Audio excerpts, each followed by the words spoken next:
Ronald, congratulations in the first place, obviously. The large part of the week you've been talking about what went wrong against Germany and what you expected for this game. And did you understand how your team started this game? No, no. How is it possible? I have no explanation for this. I have no explanation for it. For how we started. All right. Oh, then we're done quickly, right? No, I'm honest. I'm very honest, and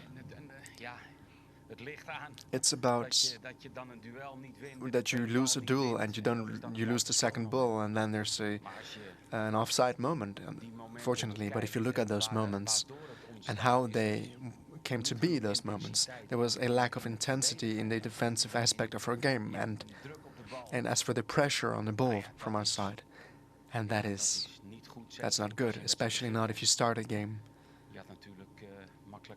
because you could have been behind very easily. You also mentioned that sometimes it's not as good as it seems, but nor as bad as it seems. But how should we analyze it today?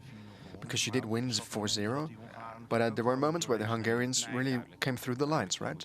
No, it's clear, it's clear. I shouldn't be closing my eyes for the result, because the fact that you're first or second in the pool, we basically noblesse oblige for us as the Dutch national team.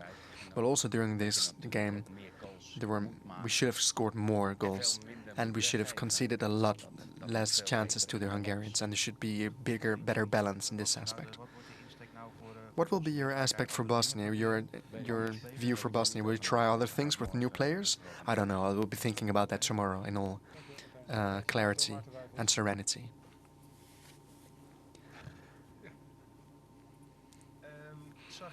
Did you see, looking from ball possession,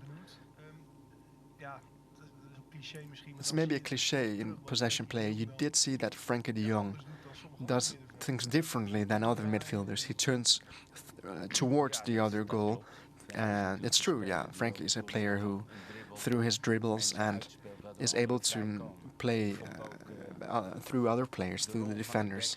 And I thought that our backs, their role was a lot better than in the away game in Budapest. I thought that Timmer played that really well, which allowed Cody to get in one-on-one positions a lot more. And so the footballing aspect was a lot better than in the first game against Hungary in Budapest. And so the whole moment we really created a lot of chances.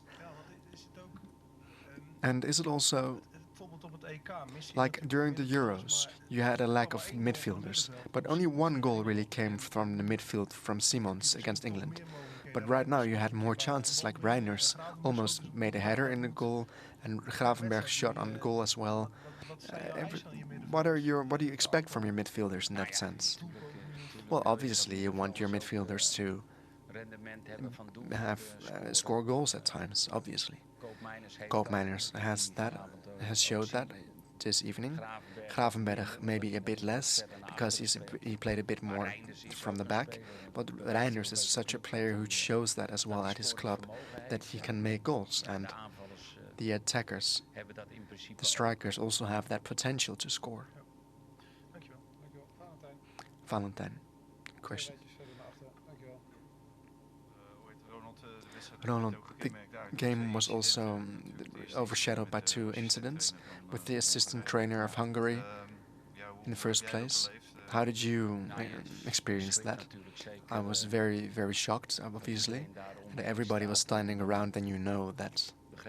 And I understood also afterwards that it was a very, very grave situation. And then, yeah, obviously you pray for the person that everything turns out well.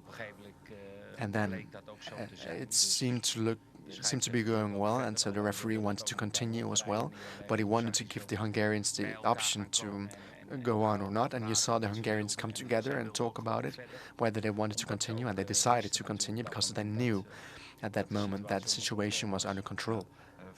And then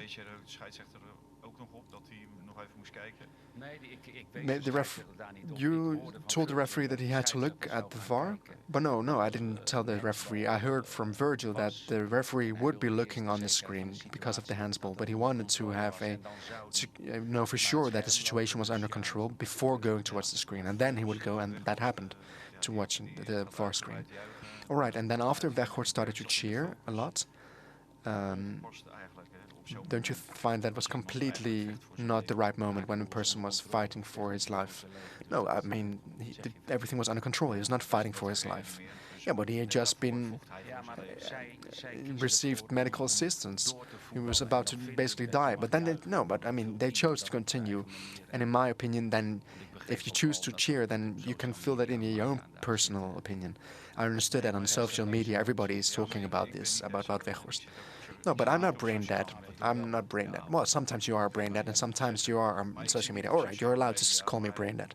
But I'm not on social media, but I do find it not fitting to cheer like that after such an incident. Well, I didn't see it. And he can be happy that he scored the goal because the penalty was a very important moment.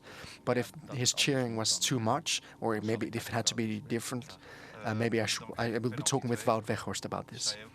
Then you received a second penalty because you were looking doubtful as for what happened there. Well, yeah, because we had been taking many penalties, and then usually there were Virgil van Dijk and Wout Weghorst who would take those penalties, and Cody Gakpo. And then at that moment when we received the second penalty, number one was Wout Weghorst. I told them that. But then suddenly we received the second penalty, and I didn't really see what went down the pitch, but I think I saw Wout Weghorst speaking with Cody Gakpo about who was about to take the penalty. And I shouted to Virgil, you decide who takes the penalty, Virgil. And then in the end, Cody Gakpo took the penalty.